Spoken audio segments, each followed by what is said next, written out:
네, 이번 영상은요, 온비드 공매를 통해서 주거용 지분 2분의 1 아파트를 낙찰받아서 해결해가는 과정을 자세하게 알려드려 보도록 하겠습니다. 수익이 꽤 큽니다. 어떤 식으로 수익을 얻을 수 있는지 한번 지켜봐 주세요. 자, 금정구 구서동에 있는 물건이었고요. 2억 100만 원의 감정평가가 돼 있었는데 최저 입찰가 1억 8천 90만 원까지 떨어진 물건이었습니다. 근데 입찰자 수가 어때요? 한 명입니다. 저 혼자 입찰을 해서 낙찰을 받았습니다. 주거용 지분 같은 경우에는요, 일반 물건보다 경쟁이 훨씬 덜해요. 그렇기 때문에 기회가 있습니다. 근데 처음에 이 물건 너무 괜찮은 거예요. 그래서 사람이 많이 들어오겠지라는 생각에 좀 높였었는데 단독으로 낙찰을 받았습니다. 이때가 가장 허무하죠. 뒤에 한 명이라도 깔아주면 정말 기분 좋은데 말이죠. 그러니까 낙찰가는 얼마였냐? 네, 1억 9,612만 원의 낙찰을 받았습니다. 1억 8천에만 받았어도 1,600만 원가량이 또 세이브가 되는 건데 살짝 아쉽습니다. 하지만 단독으로 들어갈지 아니면 뭐 수십 명이 들어올지 그건 그 누구도 알 수 없잖아요. 내 기준에서 이 정도 입찰가를 써도 충분히 수익이 나겠다 하는 어떤 기준이 있으면 그 기준대로 밀고 나가시면 됩니다. 단독이든 경쟁자가 있든 그건 상관없어요. 자, 압류재산 정보 유의사항 한번 보도록 할게요. 본건은 공유자 우선 매수 대상이고 점유자의 주민등록 등재 사실에 의한 임차인이 있을 수 있고 입찰하려는 주거용 지분 물건에 공유자라든지 아니면 채무자가 살고 있으면은 전혀 문제될 게 없습니다. 과감하게 입찰을 하셔도 돼요. 그리고 보니까 점유관계도 이렇게 나오는데요. 소유자 성명이 나왔잖아요. 성명 누구예요? 채무자예요. 그래서 뭐 계약일자 미상이고 전입일자 이거 다 상관없습니다. 채무자가 채무자의 아내와 함께 거주를 하고 있는 상황입니다. 등기부 등본 요약본을 한번 보도록 할게요. 김 누구누구와 하 누구누구입니다. 김 누구누구의 지분이 나온 거예요. 두 분 모두 현재 이곳에 함께 거주하고 있는 것으로 보입니다. 그렇기 때문에 입찰하는데 전혀 문제가 없어요. 자, 입지를 한번 살펴보도록 할게요. 구서역입니다. 부산에도 역세권이면 좋잖아요. 구서역과 그리 멀리 떨어져 있지 않는 거리에 위치해 있고요. 또 주변 상황을 볼게요. 역 바로 옆에 이마트도 있고요. 그리고 초등학교가 하나, 둘, 세 개, 그리고 중학교도 하나가 있고요. 3면이 초등학교로 둘러싸여 있어요. 롯데가스 1단지와 2단지, 대단지입니다. 대장 아파트라고 할 수가 있죠. 그리고 시세를 보면 시세가 어느 순간 급속도로 올라갔습니다. 뭐 4, 5억 정도 하다가 갑자기 6억으로 확 뛰고 6억 8,500, 뭐 6억 3,300, 6억 5,500. 제가 낙찰받았을 당시에는 거의 이제 4억 중반 정도였었거든요. 현재 시세보다 좀 저렴하게 낙찰을 받아야지 하고 입찰을 했던 물건인데 갑자기 시세가 빵 뛰었습니다. 왜 이렇게 시세가 급격하게 올랐는지 한번 살펴보도록 할게요. 자, 볼게요. 부산 해운대 뭐 수영 동래 조정 대상 지역 지정 2020년 11월 19일 날 신문 기사가 났습니다. 그리고 규제가 됐었죠. 해운대와 수영 동래, 그래서 해수동이라고 하는데 해수동을 조정지역으로 묶어버리니까 풍선 효과를 일으켜서 조정지역에 포함되어 있지 않은 지역들의 아파트 시세가 미친 듯이 올라가기 시작을 합니다. 그런데 한없이 계속 오를 수는 없죠. 2020년 12월 17일 날 부산 전역이 조정 대상 지역으로 묶였습니다. 왜요? 네, 풍선 효과가 너무 크게 일어나다 보니까 가만히 있을 수는 없었겠죠? 전체를 다 묶어버립니다. 그렇게 묶어버리다 보니까 어떻게 돼요? 조정 대상 지역 여파, 부산 1월 주택 매매 거래량 급감. 어쩔 수 없죠. 대출이라든지 여러 가지 규제가 생기기 때문에 실수요자 외에는 선뜻 매입하기가 어려워진 상황입니다. 낙찰 받자마자 공유자분에게 우선 연락을 취했어요. 우편을 보냈죠. 낙찰자인데 한번 대화를 좀 나누고 싶다. 그리고 며칠 뒤에 연락이 왔습니다. 그 아내분 연락처는 알려주지 않더라고요. 그러면서 다 자기가 뭐 해결을 하려고 했는데 이렇게 됐다. 근데 뭐 아내는 잘 모르는 상황이다. 협의는 하기가 쉽지 않은 상황이었습니다. 그러면 어떻게 하면 될까요? 공유물 분할 청구 소송을 진행을 할 수밖에 없어요. 상대방이 인수할 어떤 상황이 안 되고 마냥 뭐 대화로만 할 수 있는 상황은 아니거든요. 공유물 분할 청구 소송을 진행하기 전에 우선 부동산 처분금지 가처분을 먼저 진행을 했습니다. 그래서 2020년 7월 20일 날 신청서를 접수를 하고 5일 만에 바로 결정이 났습니다. 그렇다면 부동산 처분금지 가처분은 왜 할까요? 소송을 하고 있는 도중에 공유자가 바뀌어버리는 상황이 있을 수 있어요. 소송 중에 공유자가 바뀌어버리면 소송을 다시 시작해야 되는 번거로움이 있습니다. 한마디로 복잡해져요. 그래서 그 누구도 이 물건을 해결이 될 때까지 건드릴 수 없도록 부동산 처분금지 가처분을 해놓는 겁니다. 채무자 100분의 50 지분 전부에 대하여 매매, 증여, 전세권, 저당권, 임차권의 설정, 기타 일체의 처분을 하여서는 아니 된다라는 결정을 제가 구한다고 판사님께 제출을 했죠. 그리고 5일 만에 결정이 난 겁니다.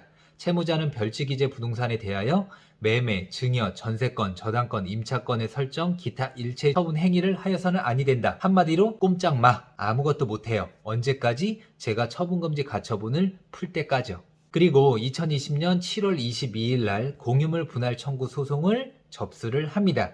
근데 공유물 분할 청구 소송만 접수한 게 아니라 부당이득 청구 소송과 함께 접수를 했어요. 부당이득 청구 소송은 왜 함께 접수를 했을까요? 전체 지분을 공유자분이 다 사용 수익을 하고 있잖아요. 그래서 내 권리를 주장을 하는 거예요. 전체 중에서 내 반 지분에 대한 사용료를 주세요 라고 할 수 있습니다. 낙찰자의 당연한 권리예요. 아시겠죠?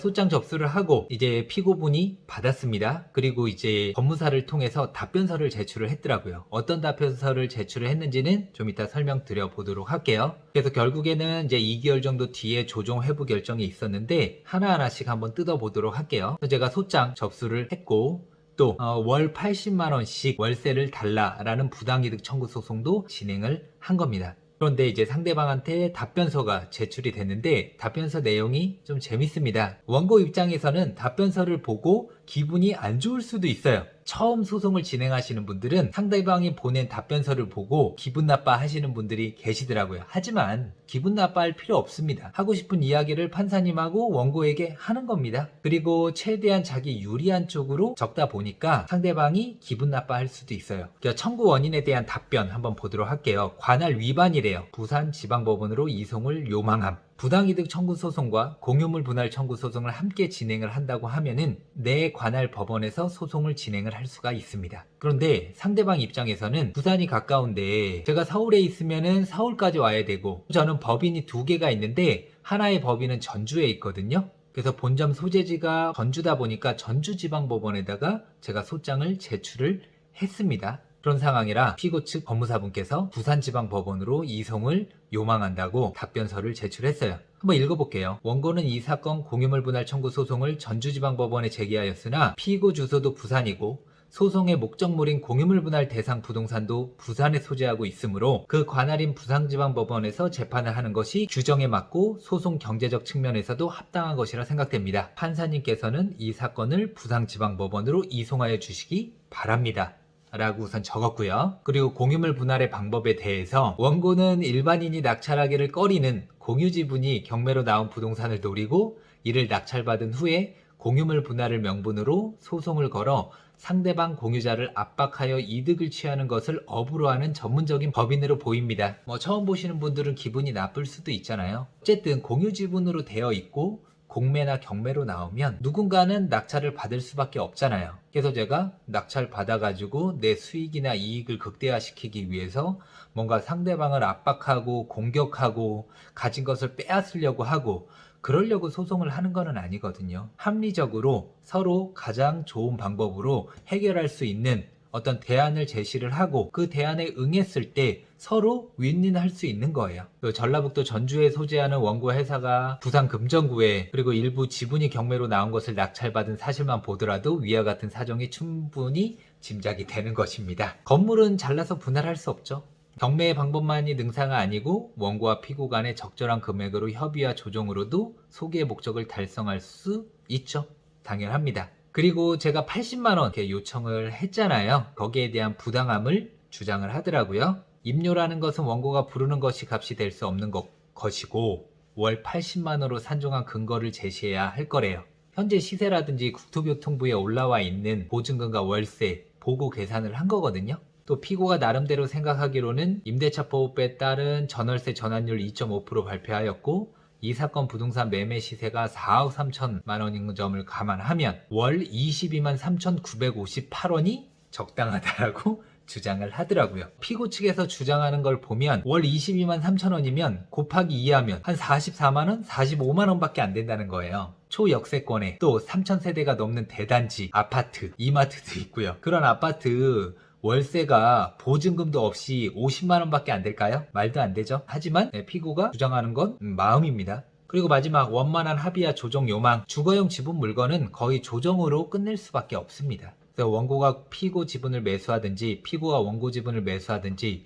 또는 서로 협의를 하여 제3자에게 일괄 매도하든지 여러 방안에 대하여 합리적이고 지혜로운 해결 방안이 마련되기를 기대합니다. 저 또한 동의하는 바이고요. 그리고 아까 답변서에 부산지방법원으로 이송해달라고 요청을 했었잖아요. 그래서 제가 이송 신청에 대한 의견서를 제출을 했습니다. 피고는 관할법원 이송을 신청하고 있으나 원고가 피고에 대해 제기한 소송은 한 개의 소이지만 공유물 분할과 건물의 무단 점유에 대한 지료 상당의 부당이득 반환도 함께 구하고 있죠. 제가 받아야 될 돈이 있는 사건입니다. 그래서 저는 원고의 주소지를 관할하는 기원에도 소를 제기할 수 있고 관할에 있어 아무런 문제가 없습니다. 어쨌든 이송을 하느냐 마느냐는 판사 재량입니다. 판사가 그냥 이송해 하면 의견서를 제출을 했고 전주지방법원에서 할 수 있다고 하더라도 어쩔 수가 없어요. 근데 이 판사님은 제 의견을 받아주셨습니다. 의견서를 제출한 다음에 바로 기일 지정 신청을 합니다. 피고가 소장을 받은 지 딱 30일이 지났습니다. 그래서 제가 위 사건은 현재 기일이 지정되지 않고 계류 중입니다. 원고는 이른 시일 내에 기일을 지정해 주실 것을 신청합니다. 라고 기일 지정 신청서를 접수를 했죠. 그랬더니 판사님은 결정, 이 사건을 조정에 회부한다. 어차피 조정으로 이거는 해결을 해야 되니까 조정위원 한 명 지정해 줄 테니까 그분하고 다 같이 한번 이야기를 해봐. 라고 해준 거예요. 그런데 재미난 게 있습니다. 조정 기일 조서 2020년 12월 1일 2시 30분에 조정 기일이 있었는데 원고 대표이사 유근용 불출석이에요. 제가 조정 기일에 안 나갔습니다. 근데 피고는 출석했어요. 남편분하고 아내분이 다 출석했습니다. 근데 저는 왜 불출석했을까요? 조정 기일 며칠 전에 전화를 했어요.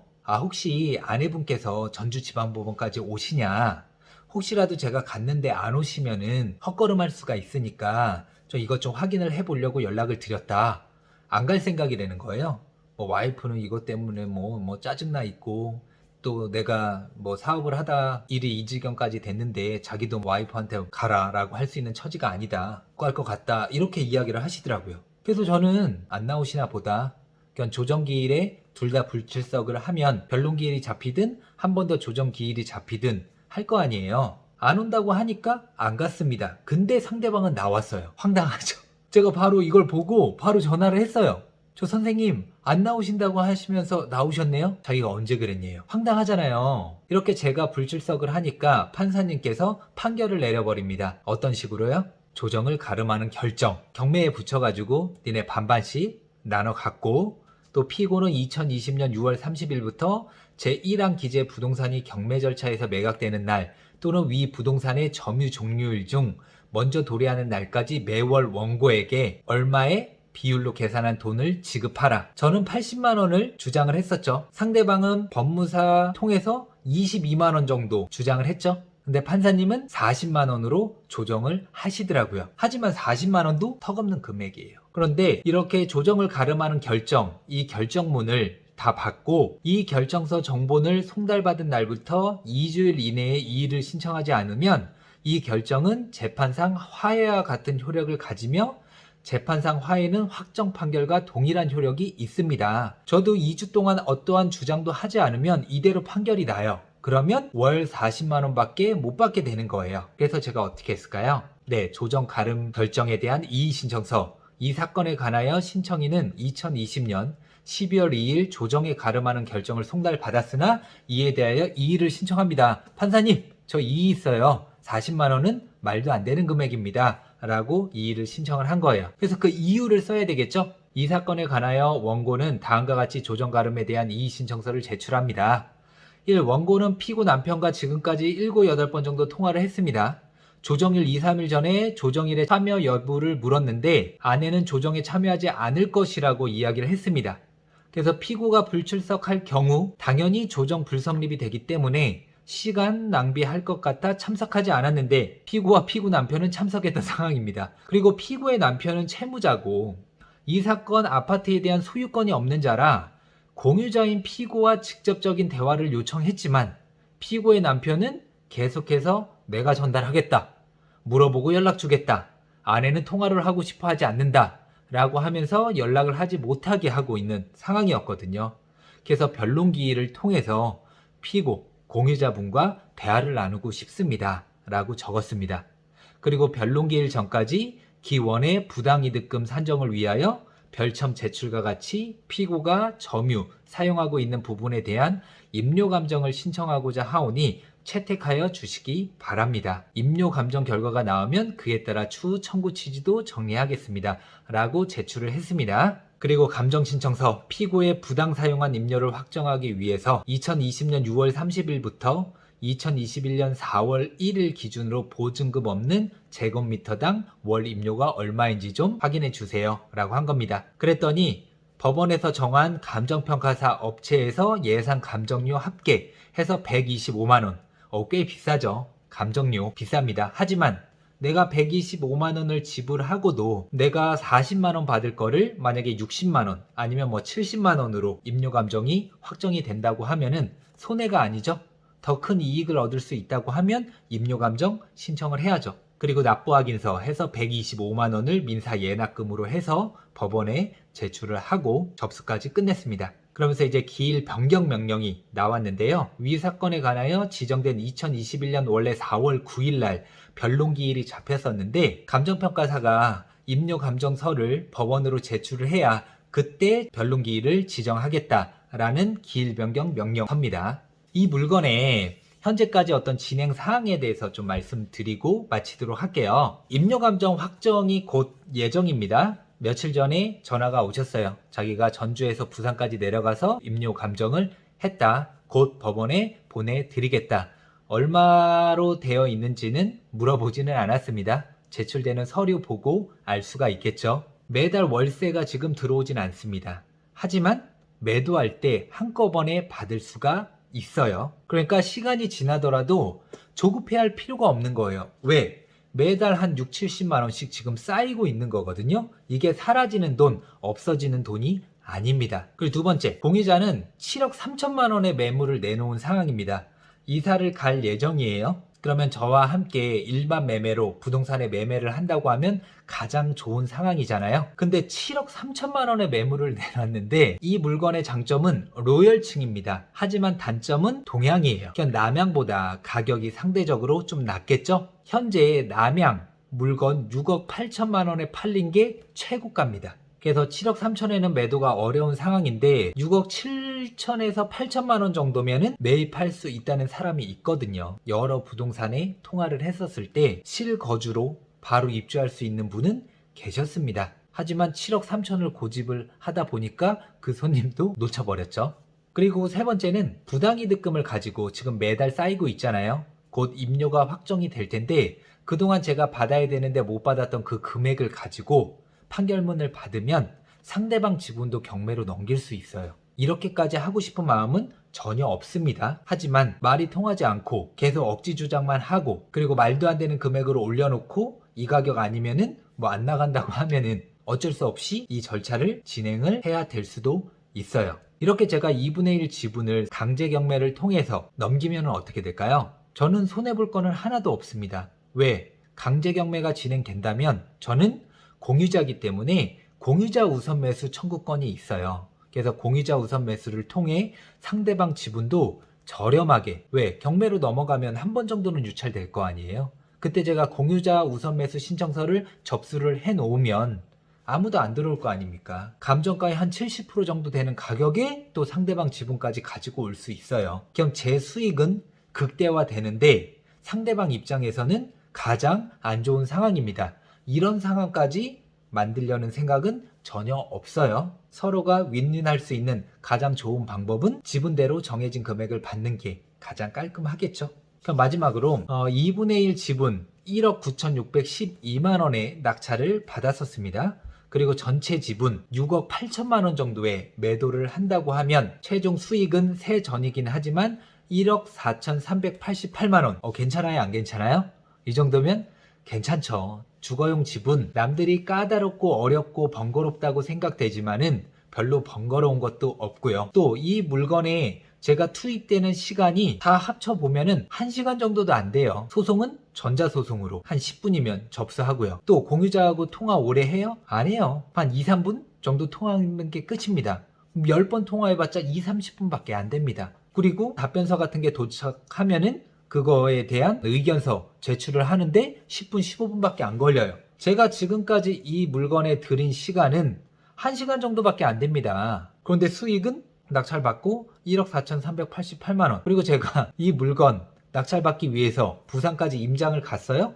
안 갔어요. 손품을 통해서 충분히 아파트는 시세 파악을 할 수가 있기 때문에 굳이 갈 필요 없었습니다. 새 전이긴 하지만 어쨌든 1억 4,388만 원 수익이 확정되어 있는 상황이고요. 여기서 끝이 아니죠? 네, 부당이득금 임료가 얼마로 확정될지는 조금 더 지켜봐야 되겠지만 6, 70만 원 정도는 될 거라고 저는 확신을 합니다. 6, 70만 원은 매도할 때까지 계속 쌓이는 거예요. 1년 정도만 지나도 720만 원 플러스 수익을 얻게 되는 겁니다. 지금 진행되고 있는 사례로 제가 설명을 드렸는데 다시 한번 말씀드리지만 요즘 주거용 투자하기 쉽지 않은 상황이긴 해요. 그렇기 때문에 우리에겐 기회입니다. 왜? 경쟁률이 이렇게 없잖아요. 경쟁률 적고요. 수익도 괜찮습니다. 그리고 한 번만 소송이라든지 협상 기술 배워놓으면 어려울 거 전혀 없어요. 소송 기술이라든지 협상 기술 익히고 싶다 하시는 분들은 저한테 찾아오시면 됩니다. 그러면 이 물건 곧 해결이 될 텐데 해결되면 또 영상으로 올려보도록 하겠습니다. 좋아요와 구독 꼭 눌러주시고요. 다음에 더 재미난 사례들로 찾아뵙도록 할게요. 감사합니다.